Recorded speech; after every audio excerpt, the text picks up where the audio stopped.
এই সুতোভবন তোমার কথাই আমি বলতে, বলতেই তুমি চলে এসেছ। হাই, হ্যালো সুতোভবন। শুভাশিস দামাই বলছে হাই। দেখো সুতোভবন সত্যিই আমার কথাটা শুনতে পেয়ে গেছে। যা বলেছি সুতোভবন কামিং। রিসেন্ট টাইম এই হয়েছে আমার ৫০ সাবস্ক্রাইবার কমপ্লিট। ইউটিউব থেকে ওটা আপডেট করতে টাইম লাগবে। ও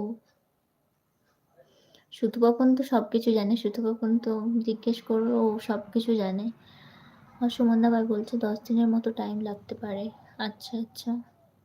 তাহলে ১০ দিন পরেই লাইভের অপেক্ষায় রইলাম তোমার। কেন তুমি আমার নাম নিচ্ছিলে? হ্যাঁ, অবশ্যই বোন। নিব্বাস দাভাই তোমার কথা বলল। বললাম ঠিক আছে সুতোভবন এখন বাড়ির চাপে একটু মানে আছে তো, যার জন্য আসতে পারে না। তারপরে সুমন দাভাইকে বললাম, শুভাশিস দাভাই আসছে। বললাম সুতোভবন আসলে আরো মজা হবে। সুমন দাভাই আসছে তো ওইজন্য আরো আমি বললাম যে সুতোভবন আসলে তবে আরো মজা হবে। সত্যি কথা। তুমি জিজ্ঞেস করো। তারপর আমার কথাটা শেষ হয়েছে তুমি মেসেজ করেছো এখানে কমেন্ট করলে।